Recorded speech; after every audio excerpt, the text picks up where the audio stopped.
আসসালামু আলাইকুম। আমার ঘরে আমার স্কুল শিরোনামে আমি মোহাম্মদ মহসিন আলী, সহকারী শিক্ষক, কর্ম উচ্চ বিদ্যালয়, থানা রাজশাহী। কেমন আছো তোমরা সবাই? আশা করি ভালো আছো। আমাদের আজকে সপ্তম শ্রেণীর বাংলাদেশ বিশ্ব পরিচয় নিয়ে আমরা আলোচনা করব। আমাদের আজকে সপ্তম শ্রেণীর বাংলাদেশ বিশ্ব পরিচয়ের ষষ্ঠ অধ্যায় নিয়ে আলোচনা করব। আমাদের ষষ্ঠ অধ্যায়ের আজকের বিষয় বাংলাদেশের নির্বাচন ব্যবস্থা। বাংলাদেশের নির্বাচন ব্যবস্থা নিয়ে আলোচনা করব। আধুনিক গণতন্ত্রের অন্যতম ভিত্তি হল নির্বাচন। এই ব্যবস্থায় নাগরিকরা একাধিক প্রার্থীর মধ্য থেকে তাদের পছন্দযোগ্য প্রতিনিধি বেছে নেয়। এই বেছে নেওয়ার ব্যাপারটি হয় গোপন ভোটের মাধ্যমে। ভোটের ফলাফলে জয়ী প্রার্থীরা স্থানীয় জাতীয় পর্যায়ে সরকার গঠন, আইন প্রণয়ন, শাসন পরিচালনায় অংশগ্রহণ করে। আমাদের দেশে ইউনিয়ন পরিষদ, উপজেলা পরিষদ, পৌরসভা, সিটি কর্পোরেশন নির্বাচন, জাতীয় সংসদ ও রাষ্ট্রপতি পদে নির্বাচন অনুষ্ঠিত হয়। এই নির্বাচন সরকার ও জনগণের মধ্যে সেতু বন্ধন তৈরি করে। সুষ্ঠু নির্বাচনের মাধ্যমে উপযুক্ত প্রতিনিধি নির্বাচন করা গেলেও কোনো দেশে গণতন্ত্রের প্রাথমিক শর্ত পূরণ হয়।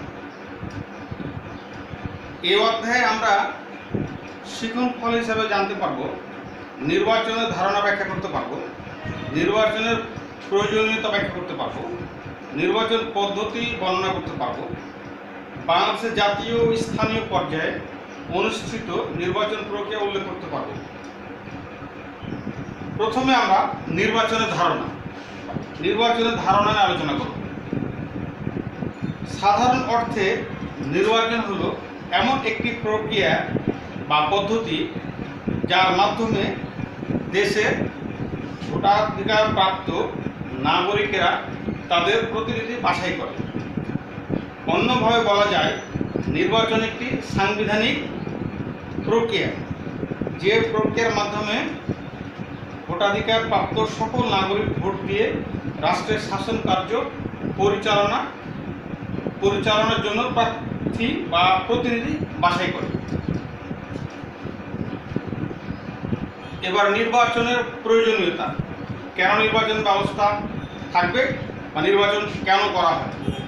আজকের দিনে একটি দেশের বা শহরের কিংবা গ্রামের সকল মানুষকে একত্রে মিলিত হয়ে আইন প্রণয়ন, দেশ শাসন করবে, এটা সম্ভব না।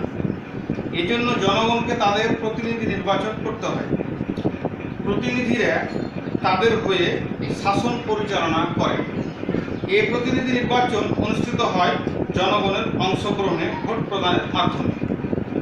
ভোট দিয়ে জনগণ কেবল তাদের প্রতিনিধি নির্বাচন করে না, কীরকম শাসন ব্যবস্থা তারা চায় সে সম্পর্কে তাদের মতামত প্রকাশ করে। সেদিক থেকে আধুনিক রাষ্ট্র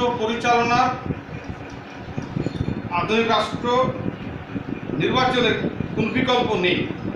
বর্তমান বিশ্বে যত রকম শাসন ব্যবস্থা প্রচলিত আছে তাদের মধ্যে গণতন্ত্রকেই সর্বোত্তম শাসন ব্যবস্থা বলে বিবেচনা করা হয়। আর নির্বাচনের হলো গণতন্ত্রের ভিত্তি। গণতন্ত্রের মূল কথা হলো নাগরিক বা জনসাধারণের মতামতের ভিত্তিতে সিদ্ধান্ত গ্রহণ। আর নির্বাচন হলো জনমত প্রকাশের প্রধান ও বিধিসম্মত প্রক্রিয়া। সুতরাং নির্বাচন ছাড়া গণতন্ত্র চলতে পারে না। নির্বাচন পদ্ধতি, আমরা নির্বাচন পদ্ধতি নিয়ে যদি আলোচনা করতে যাই, নির্বাচন পদ্ধতি দুই ধরনের হয়। নির্বাচন পদ্ধতি দুই ধরনের। এক নম্বর হচ্ছে প্রত্যক্ষ নির্বাচন।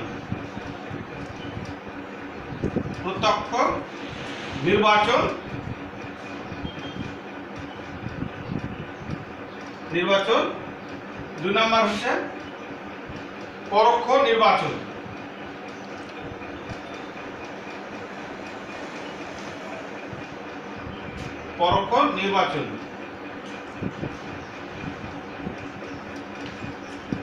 এবার প্রত্যক্ষ নির্বাচন নিয়ে আমরা আলোচনা করি। প্রত্যক্ষ নির্বাচন নাগরিকেরা যখন সরাসরি ভোট দিয়ে তাদের প্রতিনিধি নির্বাচন করে তখন তাকে প্রত্যক্ষ নির্বাচন বলা হয়। আমাদের দেশে জাতীয় সংসদের সদস্যরা প্রত্যক্ষ নির্বাচন পদ্ধতিতে নির্বাচিত হয়ে থাকে। এছাড়াও স্থানীয় সরকার যেমন ইউনিয়ন পরিষদের সদস্য ও চেয়ারম্যান, উপজেলা পরিষদের সদস্য ও চেয়ারম্যান, পৌরসভার কাউন্সিলর ও মেয়র এবং সিটি কর্পোরেশনের কাউন্সিলর ও মেয়র জনগণের প্রত্যক্ষ ভোটে নির্বাচিত হন। আমরা প্রত্যক্ষ নির্বাচনে আলোচনা করলাম। এবার আমরা চলে যাব পরোক্ষ নির্বাচন। পরোক্ষ নির্বাচন হচ্ছে এই পদ্ধতিতে নাগরিকেরা সরাসরি ভোট দিয়ে তাদের প্রতিনিধি নির্বাচন করে না। এখানে নির্বাচনটি হয় দুই ধাপে। প্রথমে নাগরিকেরা সরাসরি ভোট প্রদানের মাধ্যমে জাতীয় সংসদের জন্য প্রতিনিধি নির্বাচন করে, তারপর এই প্রতিনিধিরাই ভোট দিয়ে চূড়ান্ত প্রতিনিধি নির্বাচন করেন। বাংলাদেশ রাষ্ট্রপতি নির্বাচন এবং জাতীয় সংসদের সংরক্ষিত মহিলা আসনের সদস্য নির্বাচন এরকম পদ্ধতিতে হয়ে থাকে। যেমন আমাদের দেশে রাষ্ট্রপতি ভোটারদের সরাসরি ভোটে নির্বাচিত হয় না। সাধারণ নির্বাচনের সময় নাগরিকেরা ভোট দিয়ে জাতীয় সংসদের সদস্য নির্বাচন করেন।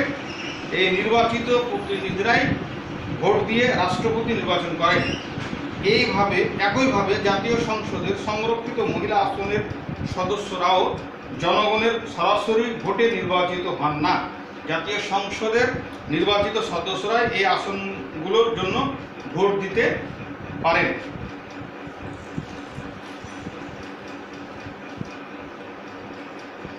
নিচের ছকের সাহায্যে প্রত্যক্ষ পরোক্ষ নির্বাচনের বৈশিষ্ট্য বোঝানো হলো। প্রত্যক্ষ নির্বাচন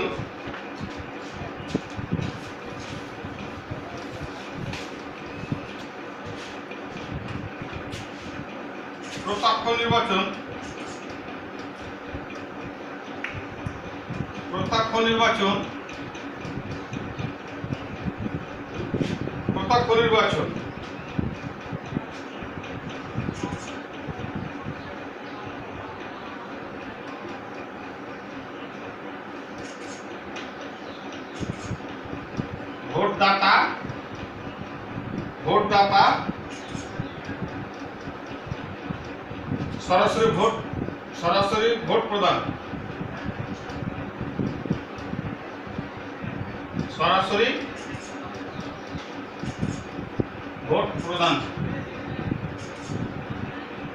ভোট প্রদান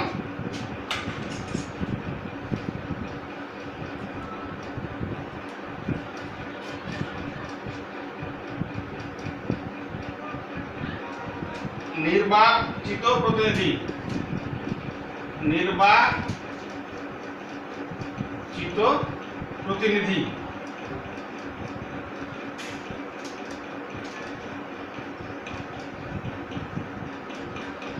নির্বাচিত প্রতিনিধি সরাসরি ভোট প্রদান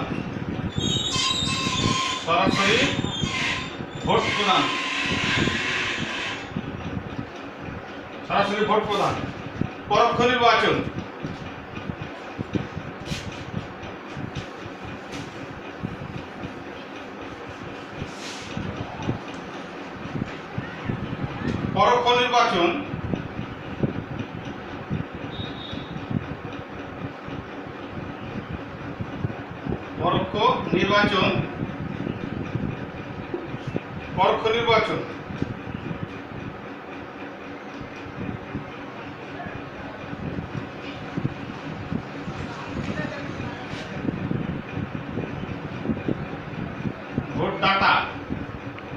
ভোটদাতা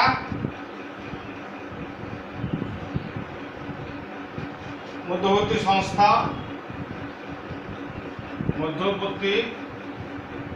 সংস্থা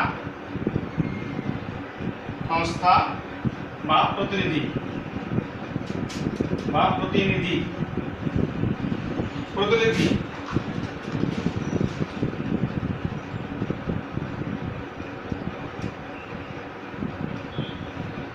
প্রথম নির্বাচন তোমরা ছকটা খেয়াল করো, তাহলে বুঝতে পারবে। প্রথম নির্বাচন,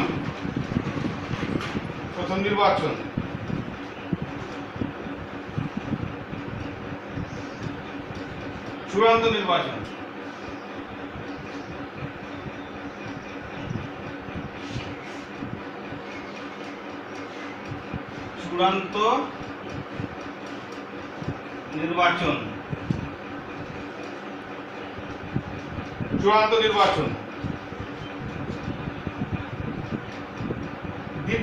দ্বিতীয়বার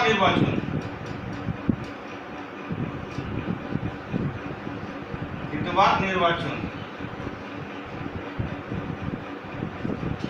অর্থাৎ প্রথমে জনগণ দ্বারা নির্বাচিত প্রতিনিধিরা, পরবর্তীতে ওই প্রতিনিধিরা আবার নির্বাচন করে রাষ্ট্রপতি নির্বাচিত হবে এবং সংরক্ষিত মহিলা আসন, সেটা হবে পরোক্ষ নির্বাচন। আমরা প্রত্যক্ষ এবং পরোক্ষ নির্বাচন ছকের মাধ্যমে আলোচনা করলাম। এবার আমরা চলে যাব দ্বিতীয় পার্টে।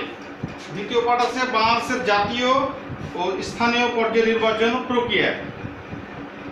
জাতীয় স্থানীয় উভয় পর্যায়ে বাংলাদেশের মানুষ নির্বাচনের মাধ্যমে তাদের প্রতিনিধি নির্বাচন করে। এই প্রতিনিধিরা তাদের হয়ে জাতীয় স্থানীয় পর্যায়ে সরকার গঠন ও উন্নয়ন কর্মকাণ্ড পরিচালনা করে। জাতীয় পর্যায়ে নির্বাচন। ক, বাংলাদেশের জাতীয় পর্যায়ে সাধারণত 3 ধরনের নির্বাচন অনুষ্ঠিত হয়। 1 নম্বর জাতীয় সংসদ নির্বাচন। বাংলাদেশের আইনসভার নাম জাতীয় সংসদ। এর সদস্য সংখ্যা 350। দেশব্যাপী সকল প্রাপ্তবয়স্ক নাগরিকেরা সরাসরি ভোটের মাধ্যমে জাতীয় সংসদের 300টি আসনের সদস্য নির্বাচিত হন। এই নির্বাচিত সদস্যগণ আবার নিজেরা ভোট দিয়ে জাতীয় সংসদে 50টি সংরক্ষিত মহিলা আসনের সদস্য নির্বাচিত করেন। এলাকা ভিত্তিক নির্বাচিত হলেও জাতীয় সংসদের 350 জন সদস্যরাই সমগ্র দেশের প্রতিনিধিত্ব করেন। তারাই দেশের জন্য আইন প্রণয়ন করেন ও অন্যান্য নীতি নির্ধারণী সিদ্ধান্ত নেন। জাতীয় সংসদ সদস্যদের মধ্য থেকে সংখ্যাগরিষ্ঠ সদস্যদের সমর্থনে দেশের সরকার গঠিত হয়। এসব দিক বিবেচনা করলে এটি জাতীয় পর্যায়ে আমাদের সবচেয়ে গুরুত্বপূর্ণ নির্বাচন। 2 নম্বর হচ্ছে রাষ্ট্রপতি নির্বাচন। রাষ্ট্রপতি নির্বাচনও আমাদের একটি জাতীয় পর্যায়ে নির্বাচন, যদিও এই নির্বাচনটি প্রত্যক্ষ নয়, পরোক্ষ পদ্ধতিতে হয়ে থাকে। দেশের প্রাপ্তবয়স্ক সকল নাগরিকের ভোটের মাধ্যমে জাতীয় সংসদের সদস্যরা নির্বাচিত হন। জনগণের প্রত্যক্ষ ভোটে নির্বাচিত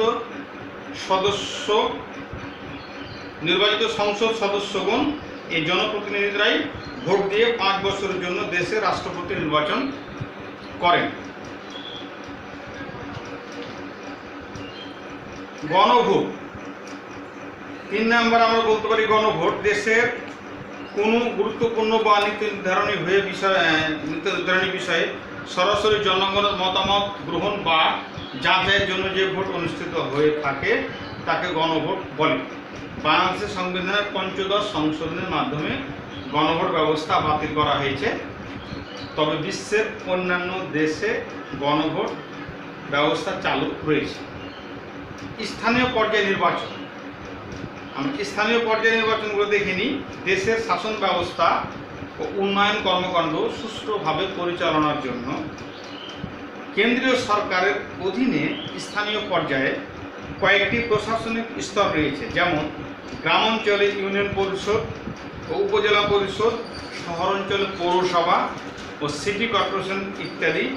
নিচে এসব স্থানীয় পর্যায়ে নির্বাচন সম্পর্কে আলোচনা করা হলো। ইউনিয়ন পরিষদ নির্বাচন। ইউনিয়ন পরিষদগুলো গ্রাম ভিত্তিক। বর্তমান দেশে মোট 4000